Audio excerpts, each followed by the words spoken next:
Your favorite toy truck nerds are back. Welcome to That Scale RC Show.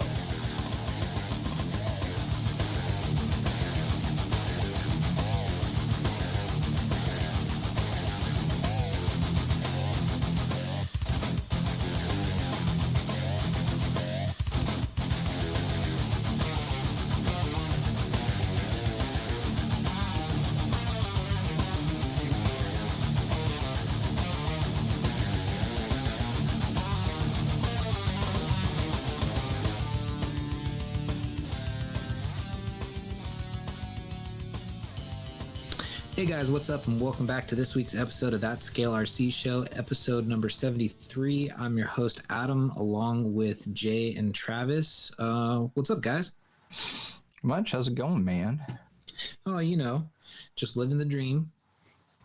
Right on. That is good to hear. So, yep. Nothing too crazy. I don't know if you've seen, but Scale Metal Supplies is actually working on, I believe, did he post about that? Because I can't remember. I don't want to say something I'm not supposed to say. Are you lying to people already? I might be. Man. I know I'm horrible. And give me a second. Scale Metal Supplies. Never mind. I don't think I can talk about him yet. I swore I saw a post that he had him in there. Or was I wrong? If I had to guess, I would say you might be wrong. Apparently I'm wrong. He's got some things coming, though. So let's just put it that way. Or no, he did have a post. No, never mind. I found the post I was looking for. He's talking about the rear trusses for the Element, but I thought something else was in it, so I'm not going to spill the beans. That just reminds me of a really old movie. That's my story, and I'm sticking to it. Do you remember Corky Romano? That movie? Did you ever see that, Adam? No, I haven't. I mean, I've heard of it. I just haven't seen it. Okay, never mind that. So good. King of the Hammers is this week. That's right. With all the craziness going on, that kind of gets like foreshadowed. Yeah, there's a dude who I had just met him through Facebook, just, with like the Scale RC crowd, but his name is Brandon Sloan, and I think he was like a friend of Rodney's or something, because he works at Yoda Masters.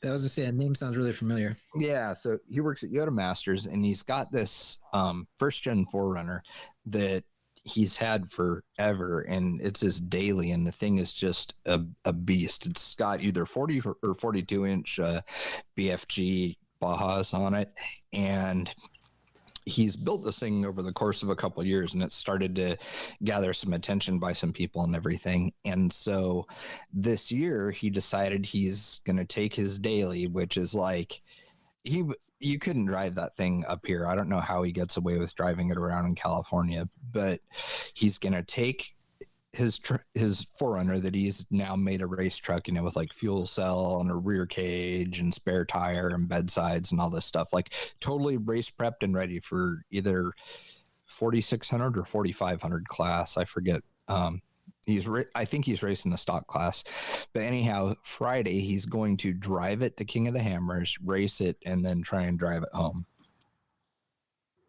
Wow. Which is going to be pretty cool. So there's quite a few companies have like pitched in to help, like PRP Seats sponsored him, and like it's pretty cool. He's sort of like the working class hero of Ultra 4 right now. So it's going to be kind of cool to watch how all that goes down for him. But I was talking to him, and I said, hey, when you're done, get back next week and everything. It's like, we should really have you on the show. And I was thinking what it'd be good is like just hear about his experience, and then hear about like how into RC he actually is, and then kind of pick his brain as far as like a lot of the comparisons people make to set up and trying to say that it, mirrors what happens in the one-to-one world. So it'd be just kind of an interesting conversation to hear his take on all that. Yeah, no, and it'd actually be pretty cool also to get like some feedback and whatchamacallit, like kind of like hear his like race report from King of the Hammers. Yeah, exactly. Like he's going to have a pretty rad experience to talk about. I really, really hope he pulls it off. That would be sick to just show up, drive there, race what you drove, drive it back home, see if it'll survive. But he's done a really nice job on this thing. Like it looks super good. So like the spare lifts up and there's storage under the spare and everything. Like the back end of it really looks kind of pre-runnerish, aside from the fact that it's not, linked or anything. It's on Leafs. You said Brandon Sloan? Yeah. On Instagram, he goes by Sloaner Boner. What an awesome name. I know it. But yeah, cool dude. It'll be neat to kind of hear how his little adventure goes and everything. So pretty cool. It's neat seeing like all the race teams and stuff getting set up and everything. I've been kind of just watching on social media and stuff when they're posting, and like Campbell Enterprises is there with their massive setup, and I guess Shannon Campbell's got some new rig he's going to race, and it's going to be cool. It'll be neat to see how big the trophy truck class grows this year. Yeah.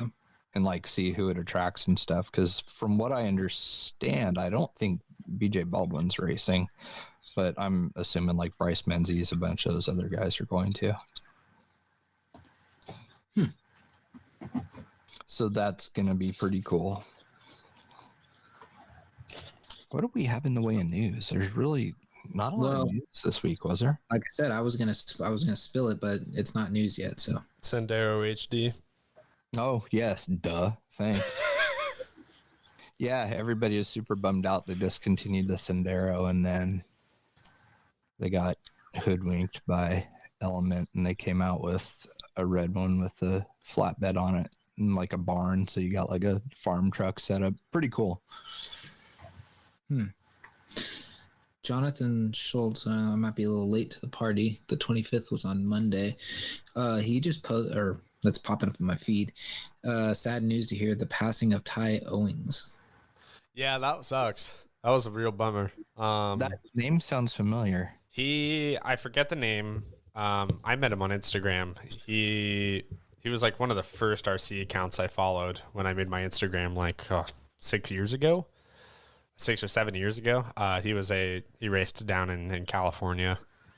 And I think he was relatively close to my age. And yeah, got in a car crash over the weekend and passed away. So that's terrible. Yeah, so definitely thoughts out to that family and everyone who knew him, and that was definitely not great news to start the week. And he was just really just awesome, like one of the rare like positive people in RC that just loved it and loved being in it and always had good stuff to say and was always happy. So yeah, but yeah, lame. That's too bad. That is too bad. So Proline lost their painter not too long ago. Oh really? Well, so he had been around a long time. I wasn't all that knowledgeable on him. The guys that had been around a long time, because I think he used to be a pretty decent piece of HPI back in the day, and for then various companies, and so his name's blanking out on me because I can't think of it now because it's been a couple weeks, but it wasn't like Carlos or something. No, I have to look. Not the one who did all those videos not too long ago on YouTube, was it? No. I think he had been semi-retired by this point. I have like a total lack of knowledge as far as what this guy did. He wasn't the dude that started Protoform, right? No. That was we interviewed Eric Epp on Track Walk. His dad started Protoform. Okay, gotcha. Crazy. So I'm scrolling through. One sec.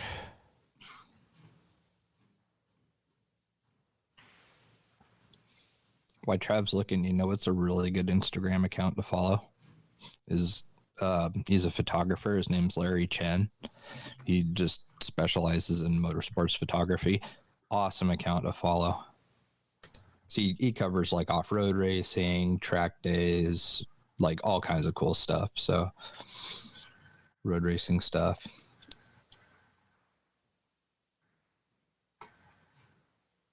Nice. We'll have to check him out. Yeah, his pictures are incredible.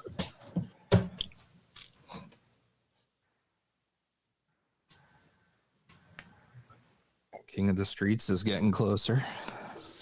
Yeah. Yes, it is. That's always going to be interesting to see how that's going to go down. Somebody came out with a like 90s Camaro body not too long ago too that was kind of crazy looking.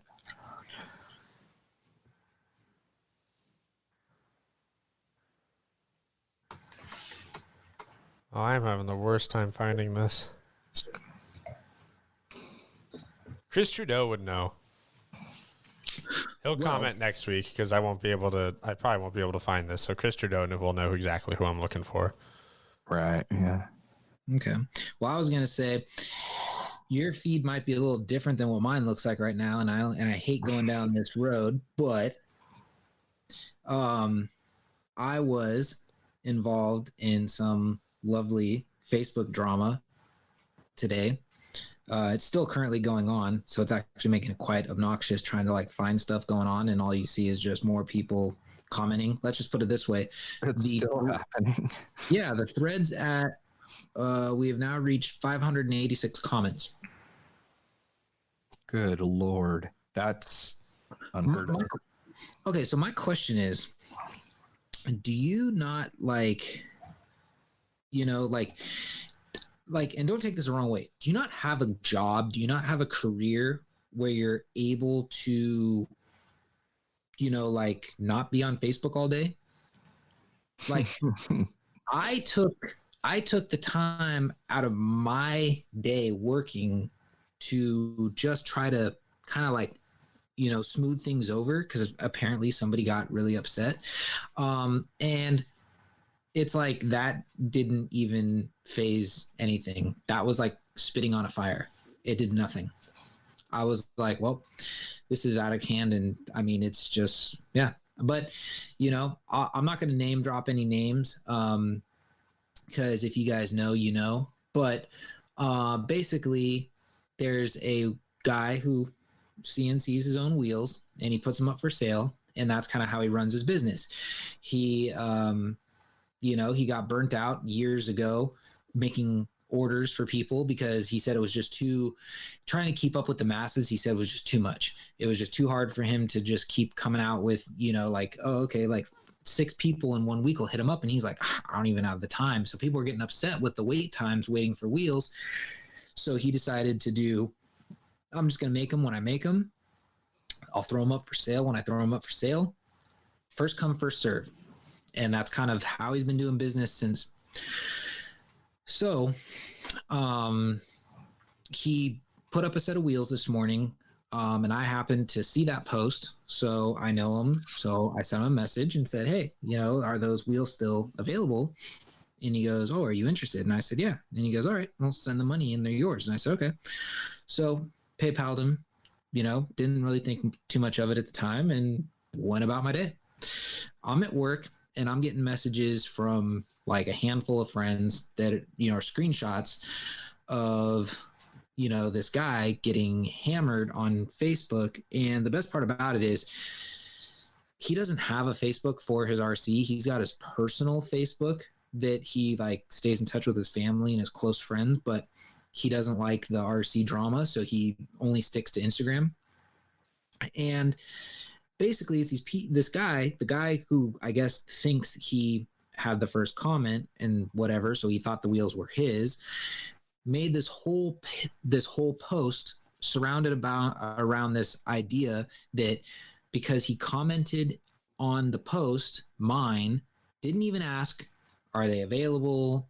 Do you still have them? Didn't, to my knowledge, message him, you just write a comment, mine, and assume they're yours. That's, kind of like you're bad. You should, kind of follow up. That's why I always ask, are these still available? Because you can't just assume something's available, even especially with the way this guy sells these wheels. It's hard to, be on at the right time and catch it. You just got to be one of those lucky ones that happen to see the post right when it happens and, jump on it.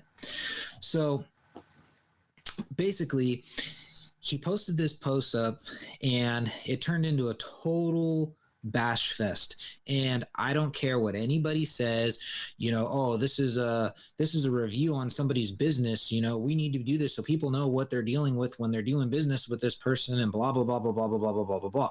And the funny thing is you always kind of see the same pattern. The people that are complaining are the ones who never were able to purchase said wheels. So they automatically are already bitter because they've never been able to get it. And, I am buddies with this guy, but at the same time, I myself have missed out within seconds to minutes to a half hour, and, it is what it is. But by the way this logic is going, it's like, that means I should be getting on Facebook and making a post saying, poor me, I missed out. And, I can't believe this is how this guy does business, and it's just like, we've said it numerous times on the show. I don't understand what the whole purpose of getting online or like on Facebook and airing out your dirty laundry like this, what this accomplishes. Like, it really, in my opinion, accomplishes nothing. I mean, the story's been misconstrued so many times that there's people thinking this was a giveaway or a contest, and this guy didn't get his prize winnings or what he won in the raffle because somebody else came over and paid for it. It's like, it's been so twisted because it's like playing the game of telephone, especially, like I said, with over 580 something comments, it's changed hands 25 times. And I don't want to beat a dead horse, but it's like, at what point do people need to realize it's time to, move on? You win some, you lose some. It's, unfortunately, it's the way it is. I've been on both sides of that, coin, and you just move on. It's like, you can't sit here and keep whining about it. It gets nowhere. But for an entire day.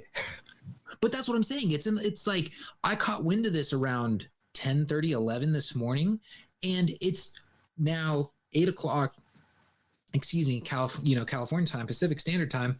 And I'm still getting, as we're doing the show, I'm still seeing things pop up in the corner.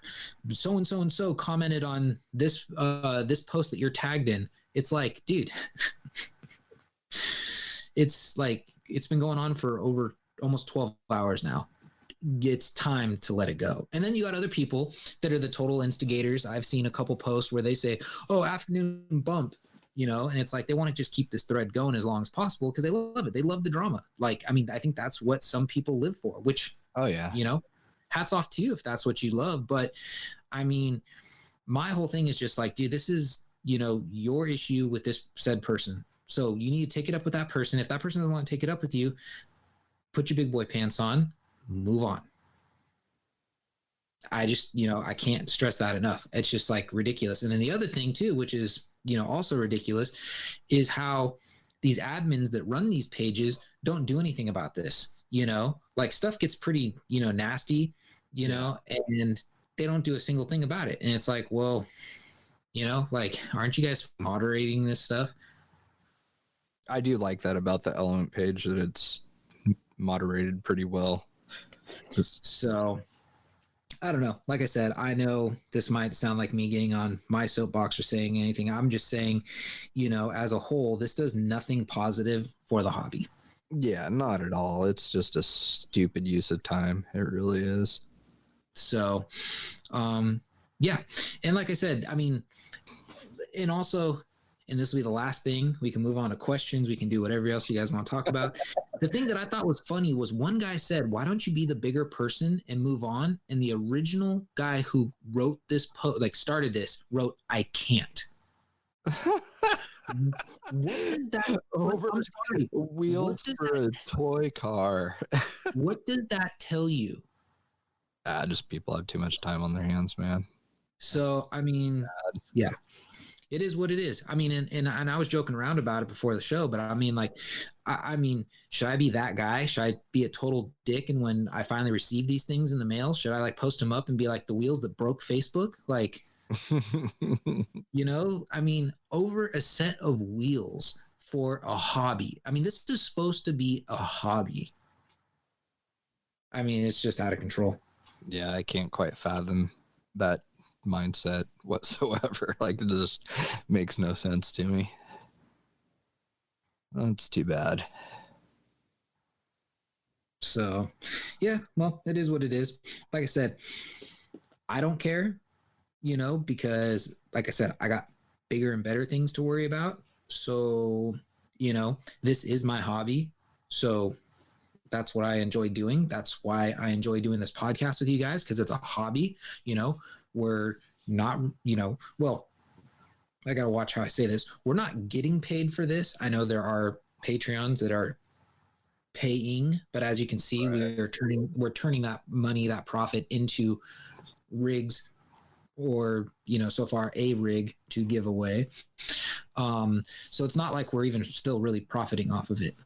Yeah, exactly. No, we're not getting rich. This is just something for fun, and the giveaway is just a way to give back is all. So it did occur to me, though, I posted something about it, about using the whole $459 budget, and some guy kind of like laughed at it, and I was thinking about it, and I was like, you know, that actually kind of makes sense in a way, because that doesn't buy you very much, but he's not factoring in that we, you know, for the most part, have like industry connections that will help us be able to put something together that, you know, for a lot. It'll be worthwhile. I mean, like, yeah, it'll be a lot less than what the public would normally be. Yeah, but I mean, so it'll go a lot longer, and people, the money will go further than what people think. But it's not just that, and they shouldn't look at it that way. The other way they should look at it too is, it's like, you know what, regardless if you win and see, and I think that's what people are really missing nowadays, is regardless if it was, you know, a $20, you know, RC part to a $400 RC car, you have a chance to win something. Okay. Yes, you have some skin in the game. You're a patron. You know, that's how you're going to be entered in ours. But if you think about it, even if you're the dollar patron that just puts in $1, okay, for $1, your risk is you can walk away with a $400 rig. I mean, I don't know why you're going to, like, you know, bash and laugh at that. Yeah, it's just the way some people are. There was some backlash over the Element Trail Runner giveaway and stuff that was super childish too. Just, I don't know. It's just, it's a tense time. Everybody's like got a lot of pent up aggression and stuff, and are frustrated with the general state of things. And I think we're seeing a lot of that spill over into the RC world, unfortunately. Yeah. But whatever. Well, should we dive into the questions? Why not?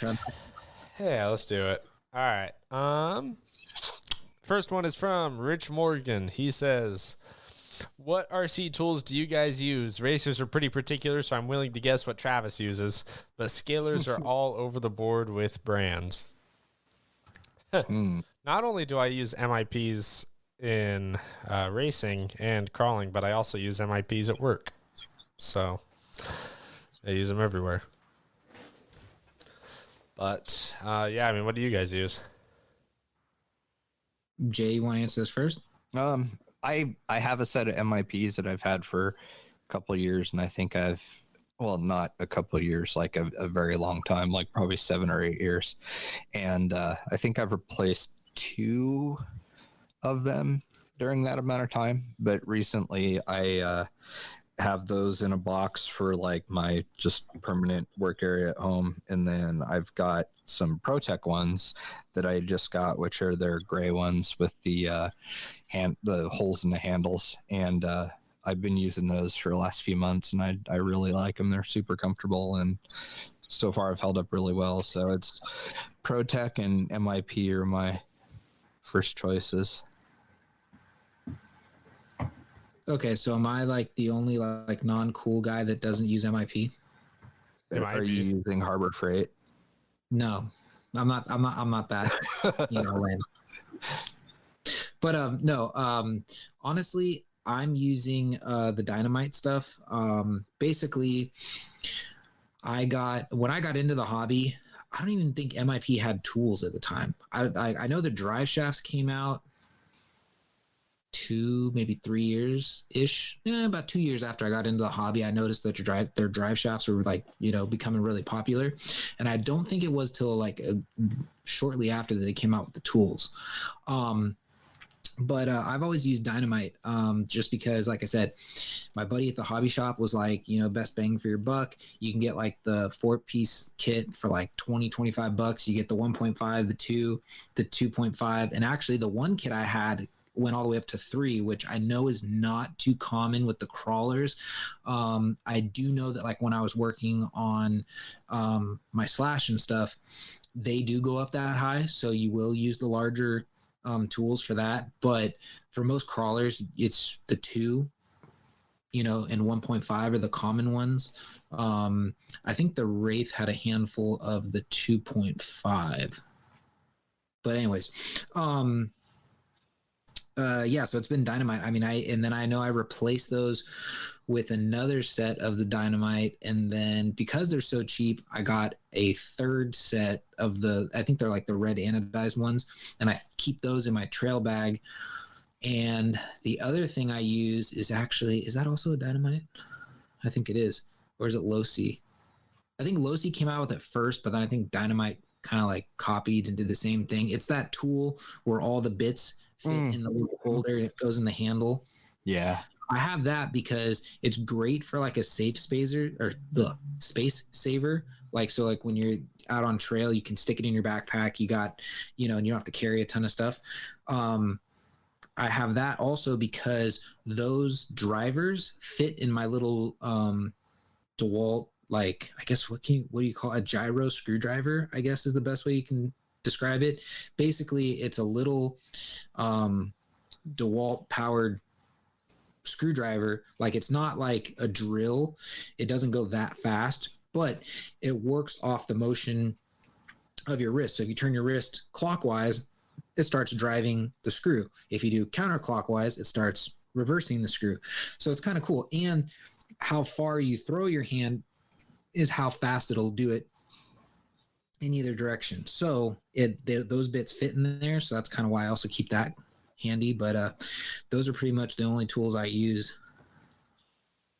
I actually, in my pack, I have like 2 little toolkits. So I've got one of the dynamite like folding metric sets. It's like in its little like pouch shaped like a book, and it's got like the ratcheting handle and stuff. So I've got one of those, and then I've also got a main trail keg, and that's like my bare minimum stuff. So like if I'm not going on a long like hike or something, I'll and I'm just kind of like staying locally to an area, I use the trail keg that has one of those multi-bit drivers in it, like what you're talking about, like the Losi one and a couple other little things. So the trail keg's like the size of a really, like, it's the shape of a water bottle, but it's maybe like half as tall, and so it just kind of fits in a little side pocket, and then it frees up space for like camera gear and stuff like that. So yeah, it's I totally spaced the stuff that I actually keep with me in my bag, but not the other super high quality stuff, but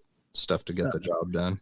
No, I get what you're saying. And I think the other drivers that I have, the only ones that aren't dynamite are my team associated, and they are only the very small ones, like the 0.5. And I forget what the other one is. Dude, that size sucks. Every time I use a driver, like I have an MIP one of those, like I'm so paranoid I'm gonna round something off because it's like the smallest screw ever.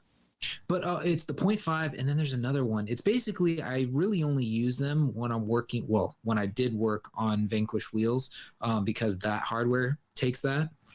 But I forget what the other size is. All I know is that, I mean, and maybe you guys will know, all I know is that one is silver and one is black. That is all I know. So I don't know what the 2 sizes are. I probably could look it up while we're chit-chatting, but and I'm sure there's somebody listening that goes, "Oh, you dummy, I already know what those are based off the colors you said." I do like how MIP color codes stuff with their drivers. I think that's really handy. Yeah, it's nice. Next question is Nick LaRusso. When mixing different brands of paint for a paint job, what are the do's and don'ts? I.e., don't back Tamiya with brand X and so on. I will say this because I started at the suggestion of Brad Geck and Jade Warburton. I started using 2X on some stuff, and I've had it react poorly with Tamiya Lexan paint before. However, I've used Tamiya's matte clear on stuff, let it dry completely, and then have used just any and every kind of spray paint there is over the top of that, and haven't had anything get weird. So I don't know. Like I would have to say, like, if you can avoid mixing stuff, do it, or test it first on a little scrap of Lexan, like before you cut the body out and stuff. Yeah, real quickly, only because I found it. It's the 0.50 and the 1/16. That's so the silver's 0.050 and the black is the 1/16 inch. Those are the two that I have from Team Associated, and it looks like you couldn't even get these tools anymore. They're discontinued according to the website. But that's that. So painting, it is kind of like a trial sometimes. Like if you haven't used the colors, I learned the hard way years ago. I mean, we're going like 6-7 years ago. So Tamiya makes what they call a window tint paint. And the problem that I found out, which I didn't know until after I used it, if you don't back, which is, I guess, another way for saying sealing your colors, if you don't back whatever color you painted, the tint will bleed through. I felt so bad. Michelle's dad had this red F250 or 350 body. It's an old Proline body that I don't even think you can get anymore. I think it was the 4-door version. They had a 4-door and an extended cab. But anyways, and it was red and it was beautiful, and he was running it, yada yada yada, and he's like, well, I want my windows tinted. So I said, all right. Well, I didn't think anything of it because at the time my truck was a black Chevy, so when I tinted the windows, if it did bleed through, I never saw it because it was a black vehicle. So we take his body off, and I just kind of give it a little with the spray can, and next thing you know, I'm looking at the side of the cab, and you could just see this black like leaching through the paint. And I'm going, what the heck is going on? Like, that was the first time I ever learned anything about bleeding and anything, like I just thought, once it dried, it was dried. I didn't think anything could eat through it.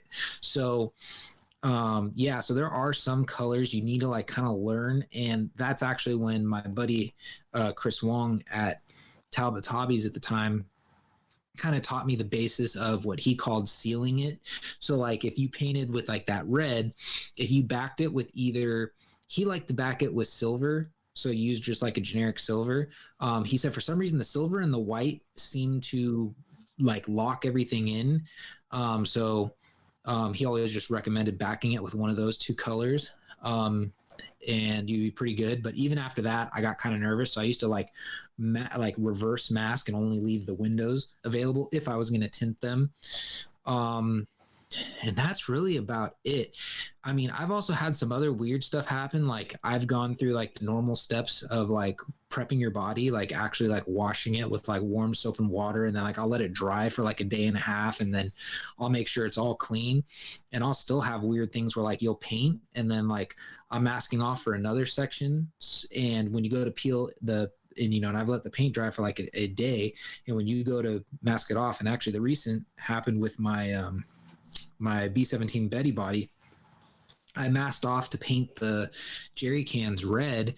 And when I peeled off the masking, which was, like I said, I painted the green the day before, and I was peeling some of it off, and it was pulling like tiny, like, maybe the biggest one was like a 1/16 of an inch, if that, like little, like speck of green came off. And I'm going, okay, I prepped everything and it's been all backed with silver and everything. Why the hell is it peeling the whole thing off? So I don't know. Some bodies are just weird and, they take more to adhere. Others, not so much. But that's really like my only tip and trick. It's kind of like what you said. Test it. It's always a good thing to test. I mean, the other thing I've always found too is I typically cut my bodies out before I paint them. I don't paint them, then cut them out. So what I usually do is I'll save the pieces that you cut out, and I use those as like my test. Like, the wheel openings and stuff. Those are like a nice, pretty decent size piece of Lexan, so you can like test with things and kind of see what's going to happen. Then lay the paint down, because there's nothing worse than being like in the middle of painting and you're like, oh God, this thing is all messed up now.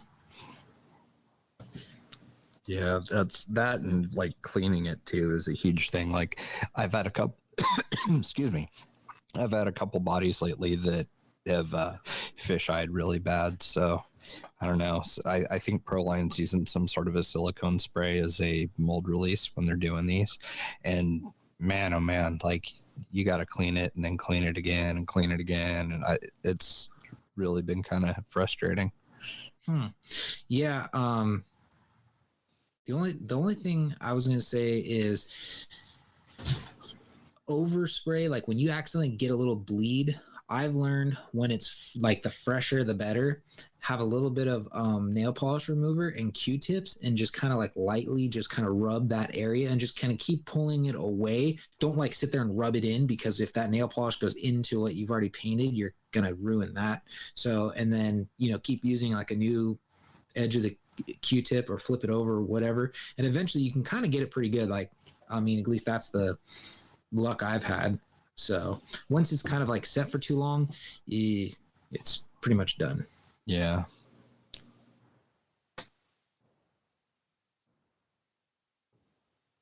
Nick LaRosa had another one. He said, did Adam get a new set of wheels?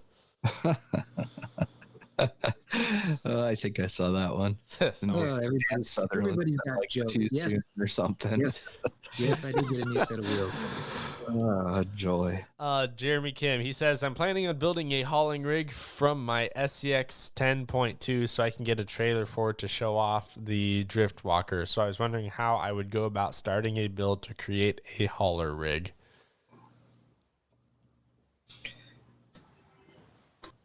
Gosh, I don't know. Just like you build anything else, really, I guess. I mean, I would definitely look at like what your hitch options and bumper options are. I know there's a couple companies that make bumper mounts that have receivers built into them for a hitch, but really, I mean, I think a lot of it's just going to depend on the body that he decides to go with and what is available that's going to look right on it. Yeah, that's pretty much what I would like, kind of like add in, is the fact that you kind of got to pick what you want. And it comes down to like kind of being like, how much of a stickler are you going to be with like your tow rig? Are you going to pick, a Toyota Hilux to be your tow rig?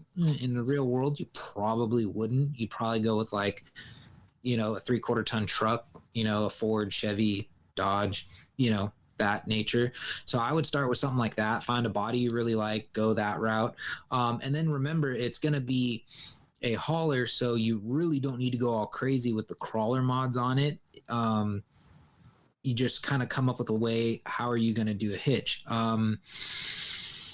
If you actually plan on using the hitch, I forget what company makes it. Is it Yeah Racing? Somebody makes a decent like hitch that'll actually like work. It'll go into its little like receiver that bolts up to the chassis rails and all that stuff. And it actually has like a decent drop and it works. And I think you can actually hook something up to it and it's not going to break. I did the mistake of using an RC 4-wheel drive pintle hook for something one time. And I thought like, oh, this is cool. I'm going to use it. I think I took off once and the thing sheared right off. I was like, and you kind of feel like, sick to the stomach at that point, because you're like, well, I just spent $50 on this setup and it just shattered. So there are some companies that they're totally for looks, and there's others that really do work. And then I guess the other, question you got to ask yourself is, are you able to fabricate anything yourself? Because you could make stuff. I've done it in the past. Make yourself a hitch that you can actually put on the truck and take off if you're going to use the truck for actually like crawling and stuff and not just hauling. And then the trailer is actually really not that hard.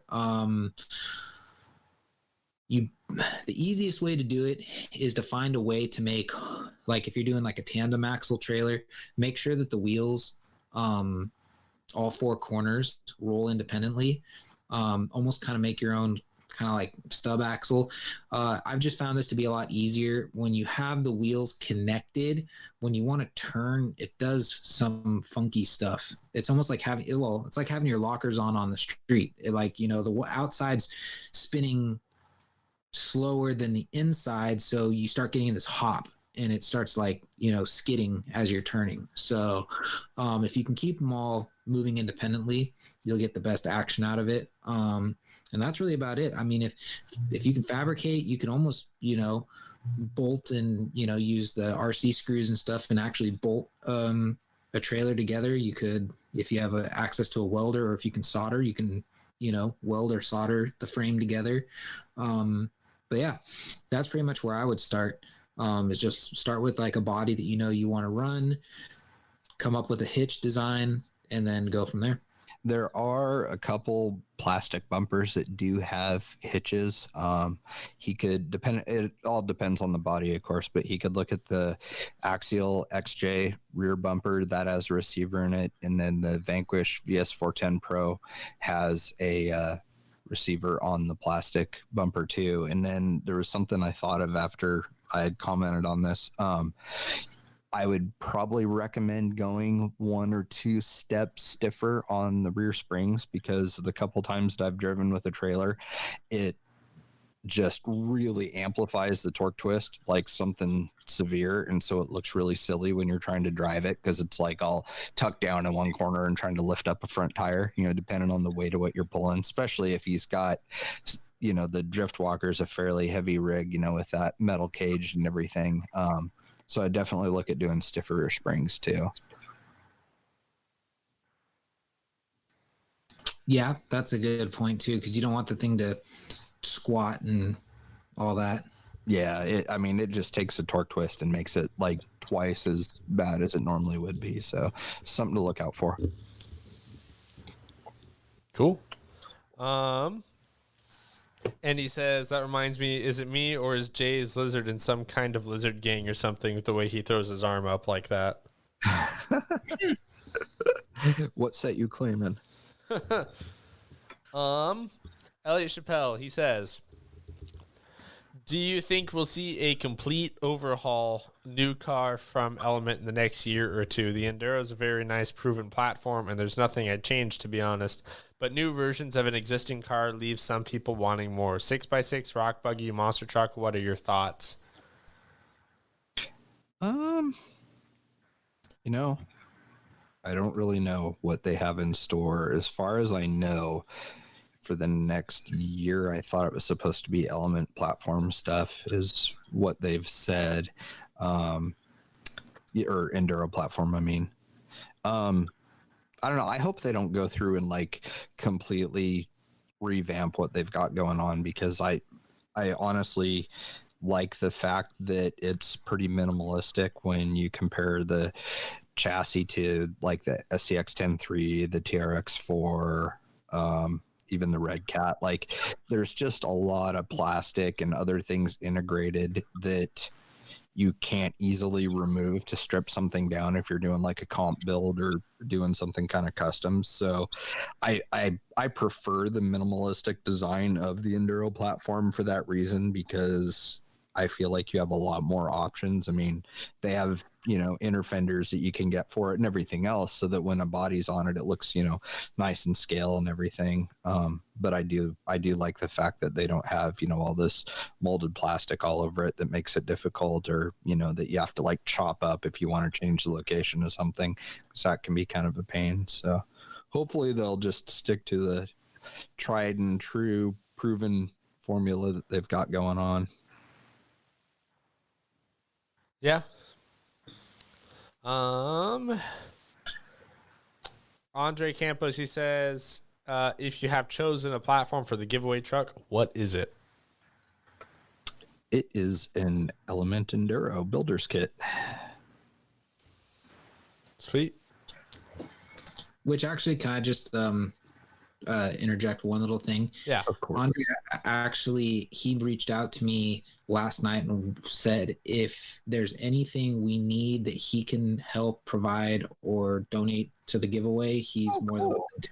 So just wanted to put that out. You know, that was something I actually thought about the other day. I was like, we should make a post saying, you know, hey, if you have a RC business or something and you would like to see your product on this, you know, get a hold of us. Obviously, we can't do everything because it's got to like fit the theme of the build, you know. But if somebody does have something that they think would be cool for it, then I think that that would be pretty rad. We did kind of decide on the fact that it's going to be kind of a scale truck, you know, like a trail truck. Most likely, you know, tiny tires and fairly, you know, scale realistic. So it's not going to be, you know, like serious crawler or anything like that. So that's a little information that can maybe help somebody decide if they want to contribute or not. Yeah. Yeah. So let's see. Chris Trudeau, he says, any plans for either Jay or Adam to do a hard body build in 2021? I know Adam has plans. Well, that's what I was waiting to see if you were going to say anything before I just sat there. I don't have anything on deck that would require a hard body for at least the next 6 months, probably. I really don't know if I don't know. I've mentioned it before. It's just not conducive to the type of driving that I like to do.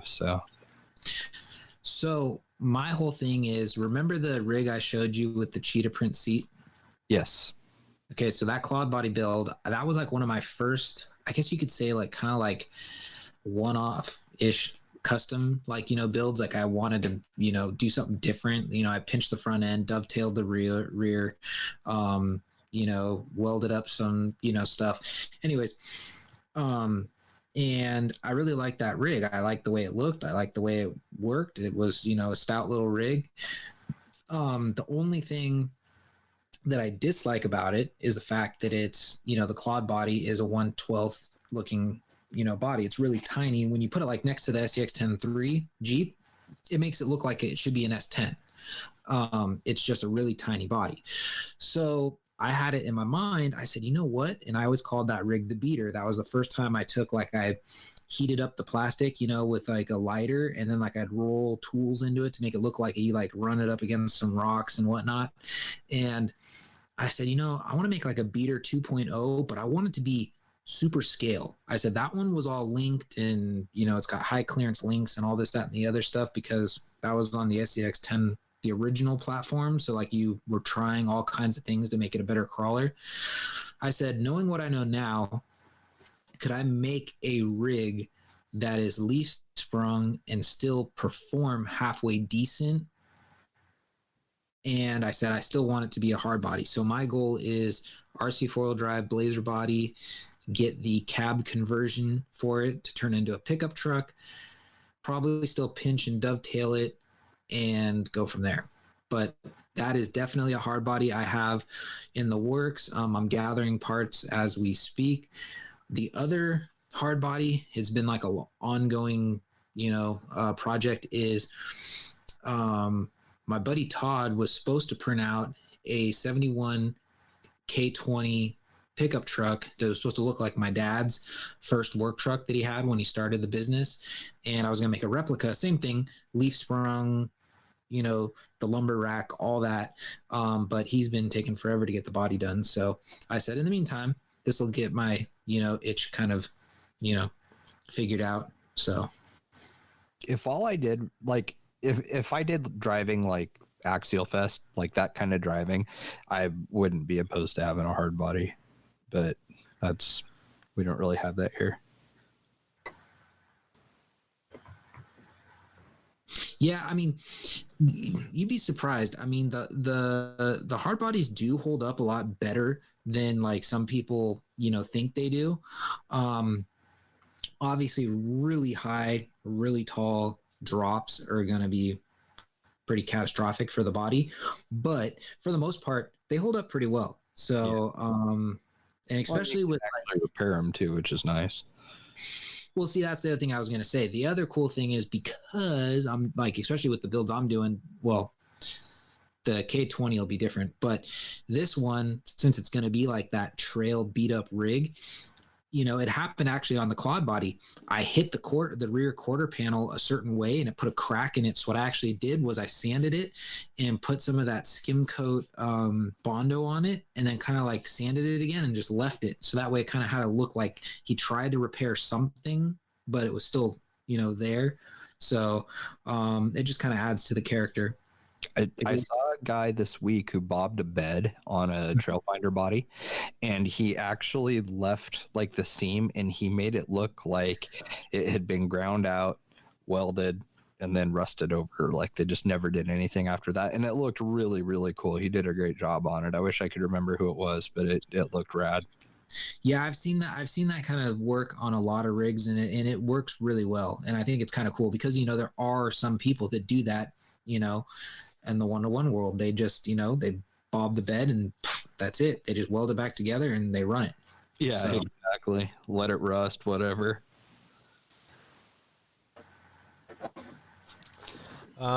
Chris also asks, has Travis lost Colin to the dark side drag racing? Yeah. But we knew this was coming, so it's okay. Oh yeah, definitely. So it's good way for him to get his racing fix. Well, yeah, I mean, we've also, I think, God, it's almost the end of January now. I didn't even realize this. We've only recorded once this year, and we didn't record, I think, since the second week of December. So, yeah, we're just busy. So he's got his drag racing thing going on since King of the Streets is only a month away. So, and then thoughts on the new drag race bodies from J-Con and Proline. I don't know. I haven't seen J-Con one. I saw the Proline truck. I don't know. I like that IROC a lot, but I think my favorite still is that Nova. Yeah, it's just so hard to beat that. But yeah, I don't know. I mean, in many ways, it's just my opinion, but in many ways, the drag race bodies all get kind of like played out really quick because, I mean, they're just all. There's not many. I mean, there is and there isn't many to choose from. It kind of depends. They're just not that exciting to me. It's like touring car bodies, right? Where, I mean, touring cars kind of gone its own way in that everything just looks silly now, but it's like there's nothing really exciting about any of those. I mean, I guess off-road is getting closer and closer to that, but there were a couple bodies throughout the years that were just like really kind of cool looking if you did them upright on a car. But I mean, really, it's like only crawlers these days you can get really like that excited about a body on, in my opinion. Yeah, that's true. I like the drag racing bodies that either look like, something that is a fiberglass body that's currently been ran, or scale looking ones, like the Barracuda and stuff. Like, I hope they keep stuff scale and they don't all turn into spaceships like off-road. That Barracuda is actually pretty cool. I forgot about that one. I like that one a lot. That's definitely my favorite. Yeah. So I like that one. Yeah, I mean, that's kind of it for me. I don't know if there's anything to add to that. Then I'm going to butcher your last name. We're going to go with Benjamin. He says, I want to recreate my grandfather's 92 Toyota, and I found a body that is very close to it. So my question is, on the painting, it has a design down the side of the truck. What is the best way to make a template to help me not make a mess of it? So you could do the old, You can do the old school method before people had vinyl plotters and were able to, cut out masks and whatnot. You can just run some sort of like painter's tape, like frog tape. I'd probably go with frog tape. The edges usually come out a little bit nicer than the blue tape, but if all you have is blue tape, you can do blue tape as well. I am assuming this is a hard body, correct? Because I don't believe, unless he's talking about. What year was it? What did he say? 92 Toyota. Could it be the drawing a blank now? I don't know. Let me see if I can. I don't think it's Proline because the SR5 is in 1985. I think the 4Runner is in 94 or 97 or something like that. Yeah, but what about the metric? The metric's a Tacoma. Oh. It's like a late model Tacoma. He posted. If you guys go back to the thread that he asked the question on, he responded. Oh wait, no, that was Chris Trudeau responding. Never mind. Okay, I was gonna go look. I'm just okay. So either way, I mean, this method works either way. I was just saying, if it's a hard body, you put the tape on the outside, you draw the design that you want, and then you just take your time with an X-Acto blade and trace it out, peel it off, and voila, you have your design. If you're doing it on a Lexan, you could do the same thing. You just have to remember it's going to be reversed. So you do it on the inside of the body, and you cut it the opposite direction, because when you stare at it, you're going to be doing it mirrored when you're inside the body, because on the outside of the body, it's going to look the way you want it to look. Now, there is another way that I've seen people do this too, is they'll draw out on a piece of paper what they want the design to be, and then they'll tape that to the inside of the body, and then they'll draw with a Sharpie. They'll trace onto the paint mask on the outside of it. This is on Lexan, obviously, but they'll trace that, and then they'll use either masking tape or liquid mask, and then you've got your lines drawn on the body, so you can just cut it all out. So I've seen people do that too.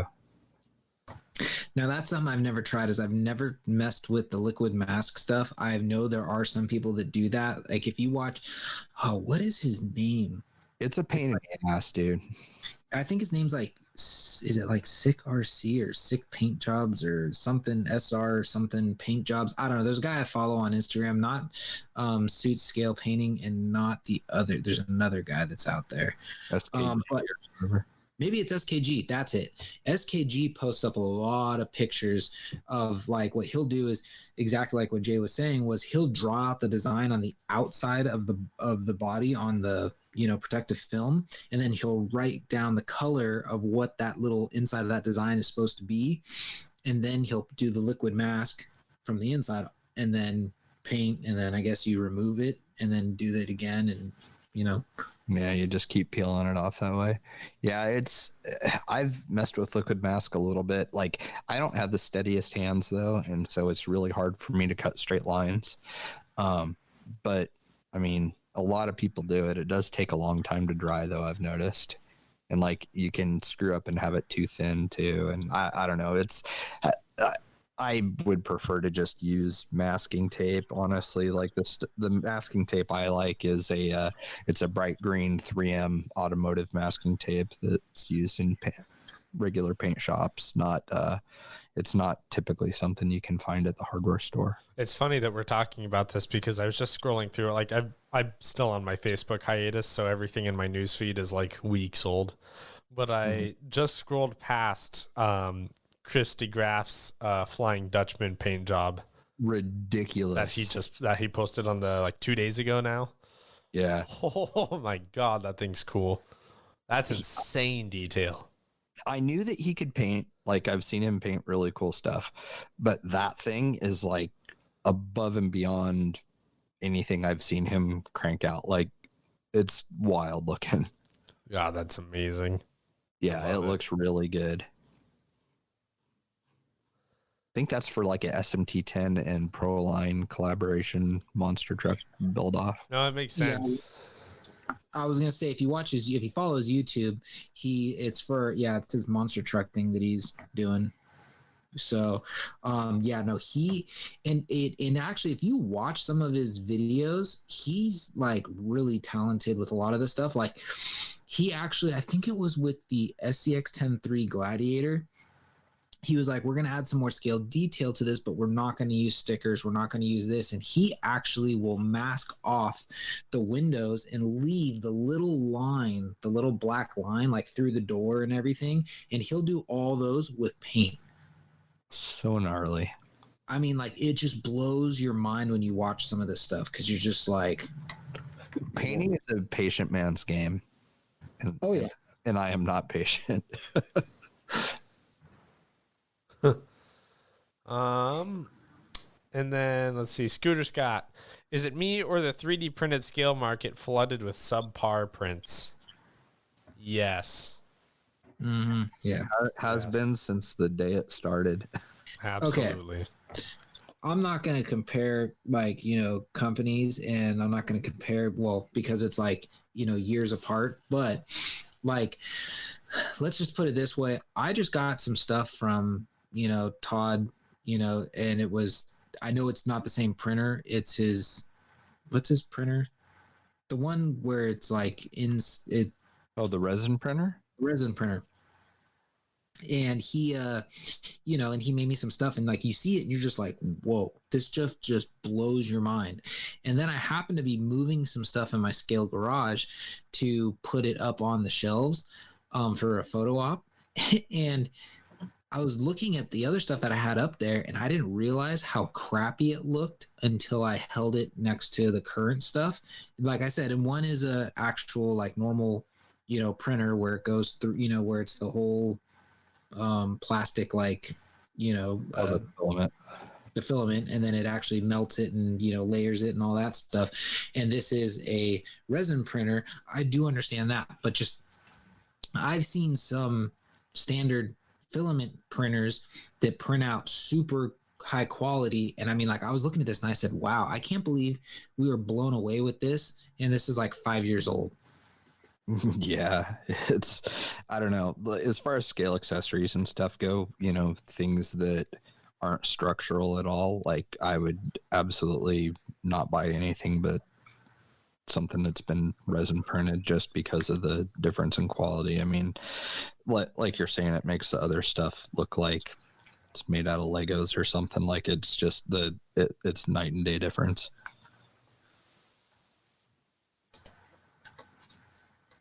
But yeah, like I said, it's 9-day difference. But like, even like I said, putting the years apart, because I think I bought like the original scale stuff that I had in the garage back in like 2015, 2016. I want to say around 2015, and like looking at the stuff now, it's like night and day difference. Yeah, pretty wild.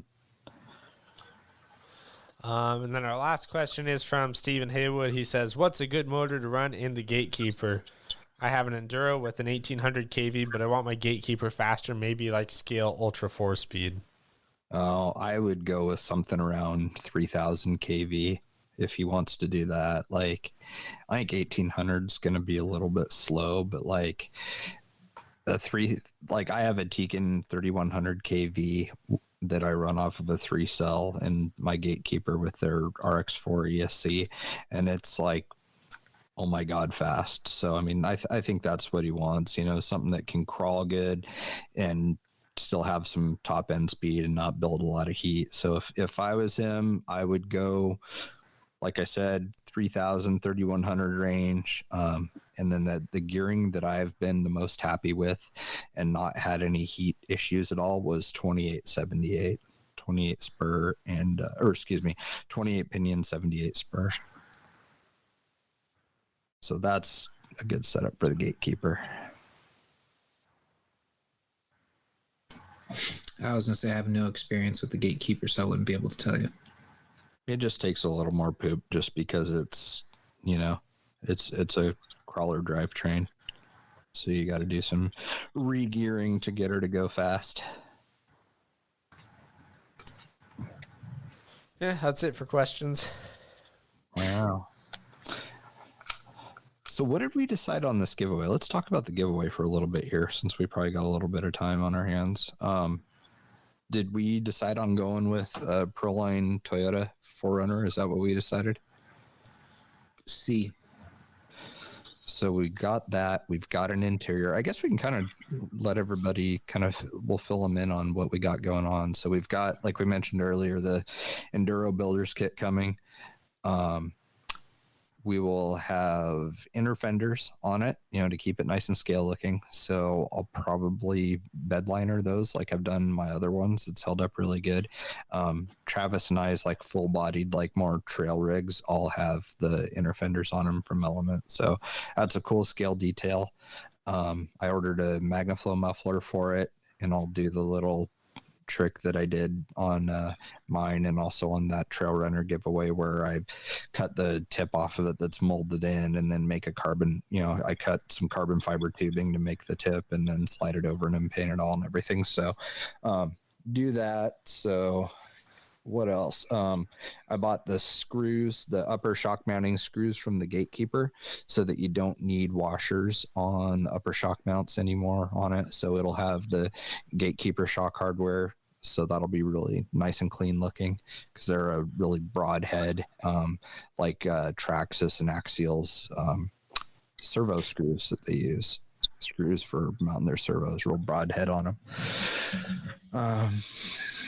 Then we got an interior for it. We got a PLT interior that we'll throw in it, which is like gold because that's been discontinued. And then Proline's whatever year that, I'm looking it up right now, whatever year that 4Runner is. It's like a 94, 97, I forget. It's the SR5, like the early beginning SR5 body. Yeah, so 91. So yeah.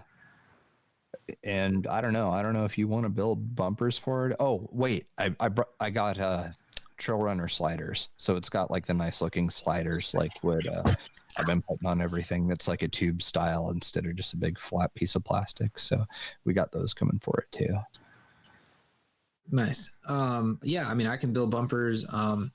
Maybe this could be a collab if if Andre wants to supply bumper parts and weld them, and I'll weld them up, or vice versa.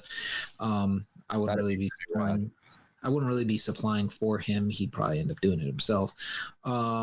But yeah, we can do something like that. And also, we did not go over the fact that we did decide that it's going to be a 155 wheel and tire to keep it scale looking.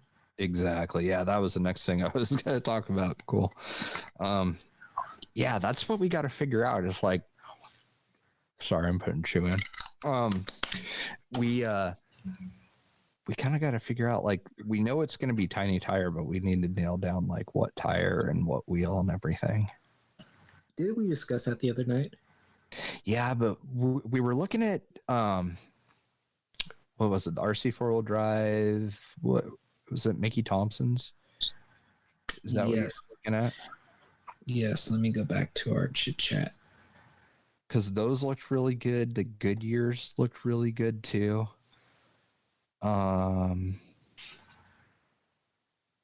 It would be cool to just use a smaller wheel instead of just regular 1.9s on this. Especially since we're going to try and, get it like ultra scale. We'll probably do a Night Customs grill on it. That's an important thing to mention. When we were looking at the Pitbull 155, the Raceline clutch. Yeah, we just couldn't decide on the color or anything. I thought we said the gray. Oh, that's because we were waiting on the color scheme we were going with. Yeah, which I can't decide. Like, the 90s theme would totally work on this rig, like the 90s kind of mini trucking theme, but I don't know if we want to do that. I've had quite a few people like asking me when that's going to be available. I don't know if that's something we want to do. I don't know.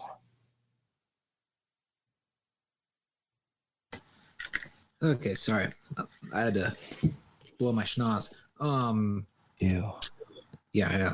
That's why I had to go mute the microphone and walk away. Yeah, we could do the 90s, or we could do like, I don't know, we could do like some like crazy animal theme, like highlighter colors with like zebra print. I wonder if we should like go all out on the interior too, and like do some minor upholstery work and stuff like that. Shag headliner. You know what I should do? Actually, I should do a stereo in it. You should, because you're really good at it. That would be kind of neat to have tunes in this thing too. Somebody'd probably be stoked on that. And those Bluetooth speakers are cheap. They're like $20, so it's like, who cares? And you know what we'll do? We'll get like a little MP3 player, and we'll upload a bunch of our podcasts to it, and they can just play our podcasts in loop while they're driving around. I wouldn't wish that on anyone. I don't know why you guys even listen to us to begin with. Nothing informative. We can be at times. Trying to think what else we should maybe get some. Well, if it's not really a crawler, why do rock lights? Unless we're doing the 90s theme and then go with some like super disco looking obnoxious undercarriage lighting, you know? You mean like some like ones that like there you go. Like neon tubes back in the day, you know? I could probably should see if Manny could put some sort of something with his lit LEDs, some sort of controller that'll go off the music, since you're making a scale stereo. So as the stereo's going, it'll pulsate to the song that's playing. I've done that before. And what I did is I used a really low voltage LED to, I connected it to the speaker leads, and I didn't have any issues with it like changing the resistance too bad to where it like made stuff get hot. But what I've done in the past is just pulled off the speaker leads to make it flash when it's going. That might be cool. I just don't know if I could pull that off, because it'd be kind of neat to have like the amp rack or something in it like light up, because I was going to do kind of like 90s style like amp under plexiglass in the back with a subwoofer box and stuff. That'd be kind of cool. I agree. So I'll add that, because I actually found one that's pretty good, but it'll look like a scale set of like 15s or something in the back of it. It'll be pretty funny. Because I do know he does have a set of lights that are called party lights.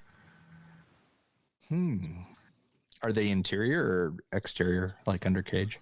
Or they're just like little LEDs. So I'm sure you can stick them wherever you want. Is it like a string of them or something? Like what makes them party is what I want to know. I think because what they do is I think they just kind of like pulsate on their own. Like I think it's a changing, so it'll keep changing the color to whatever the two colors are. I'll probably have to play with them. I got a set. He threw them in there with one of my orders. Haven't found anything to put them on yet, and I haven't really tried them out yet either. So maybe I'll grab them and I'll put a 9-volt to them and see what they do. I got a set of his rock lights for the Built to Party SR5, and oh my God, are they cool. Like you got to kind of plan where you put them, because the cases for them are fairly big. But I mean, like once I figured out where I was going to stick them and stuff, it turned out really good. So I can't wait. Did like really obnoxious yellow and pink, and I like staggered them. So like each corner's a different color, you know, so it's like offset, like total 90s mini truck is kind of what I'm going for with that thing. So those were pretty neat. That's the first time I'd ordered anything from Manny, and definitely top-notch customer service and fast shipping, and his product is rad, and I really haven't seen anything else like it out there. Yeah, the cool thing is he's actually really like, I guess, what's the word? Like he's really stepped it up. Like when he first started, it was like you just got basically lights that were, you had to kind of solder together. He would solder like a plug onto it for you and this, that, and the other. Now he's actually making like vehicle kits. Like they're actually all pre-soldered. He'll put a lead on it. Sometimes he'll ask you what lead you want, because he does two. He'll do the JT, the mini JST plug, or the balance port plug. Then when you just do is you just plug it directly into your battery and it's ready to roll. Gotcha. So what we'll need to talk to him about is getting some 5mm LEDs from him then. I have rear taillight buckets for this 4Runner body, and so we can have taillights, and then of course the Night Customs grill will have all the other stuff, as far as like marker lights and stuff like that. I think those are 3mm. So I don't know. We'll hit him up and talk to him and see what he's got available for that thing, because that might be kind of cool. And if we do decide to go with like the 90s theme, I think maybe a set of his rock lights would be pretty cool. Yeah. Well, no, we could cut the inner fenders to let the light through. I think we could like reverse mount them, like put. Well, the other thing too is if you just use like, I think he has 2 versions now. He's got the rock lights that are those squares that you have to, like you said, cut, or if he supplies 5mm lights and you want to use those as rock lights, I do have those little round LED bulb holders for the 5mm. You just drill a little hole in the fender liner and you pop it in there, and then you stick the LED in it, and it holds just like the tip of the LED past the little holder. Yeah. So that's what I used on Project Fool's Gold, the black and gold JK. Sorry, I'm just kind of going all over all this in my head. Like No, you're just ignoring me, but that's fine. No, I think that'd work fine. Like, I definitely think we should do like full lighting and stuff. I think that'd be rad. I don't know. I have mixed feelings about the roof rack.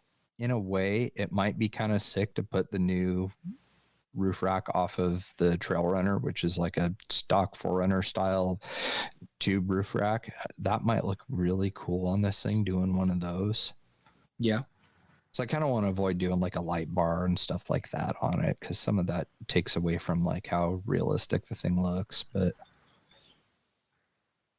did they make a snorkel for that? Does Knights make a snorkel for the SR5 4Runner? I don't know. I'll say, because that might not look horrible. So yeah, I mean, we could go 90s or overland theme. We could do the whole overland deal and print like a rooftop tent and stuff for it.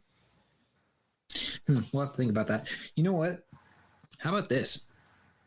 Can we put that question on Patreon? Get a vote? Yeah, I was going to say, if we do it with the general public, it's going to be a nightmare, because everybody and their brother is going to have a different like idea of how this thing's supposed to look. Well, that's why I would just kind of make it simple. Like I would just put it out like saying, these are the 2, vote A or B, and then whoever gets the bigger votes is the winner. So I'm pulling up James's parts for this. He's got a lot with Shapeways. So he's got wipers. We could use the wipers off of the Trail Runner, so I could get some of those. Huh.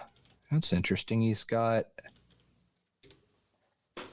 a light version of his grill. That's interesting. Wonder what the difference is. I've never seen ones that are labeled light before. What does that mean?